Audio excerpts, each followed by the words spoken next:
কবিতাটির নাম স্বপ্ন, লিখেছেন আফজাল হোসেন। সুরিয়া শ্যামলী গাড়ি, যেতেছিলাম গ্রামের বাড়ি। গন্তব্য ছিল পাবনা অভিমুখী, আসনটা ছিল ঠিক মাঝামাঝি। পাশের আসনে ছিল রূপবতী এক নারী। জিজ্ঞাসাতে জানতে পারলাম আমরা একই উপজেলাবাসী। বয়সটা তার 16 বা 17, দেখতে রূপসী। একবার দেখলে মনে হবে আবার একটু ঘুরে দেখি। নামটা তাহার সোনালি, সোনার মতোই চকচকি। উচ্চতা তাহার নয়তো বেশি, 5 ফুট 4-এর কাছাকাছি। গায়ের রং নয়তো কালো, দেখতে শ্যামলা সুন্দরী। কেশগুলো তার হিজাবে ঢাকা, কিসের খোপা বেশ মোটা। সে আমার নয়তো আত্মীয়া, আমরা একই উপজেলাবাসী।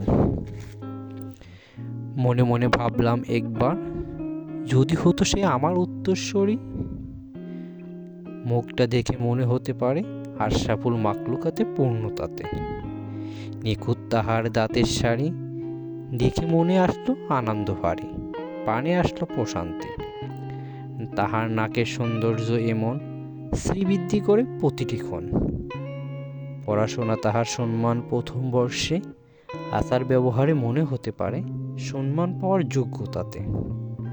বাবা তাহার স্কুল শিক্ষক, মা সফল গৃহিণী। 5 সদস্যর সংসারে কনিষ্ঠা সোনালী।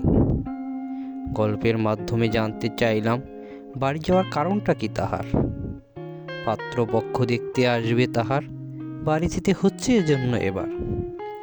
এভাবেই চলছিল আমাদের গল্পটা, মাঝখানে কেটে গেল 6টি ঘন্টা। গল্পের শেষে জানালো সে, যদি থাকে আমার সদিচ্ছা, হতে ইচ্ছুক সে আমার ঘরবাসী। ধন্যবাদ কবিতাটি শোনার জন্য।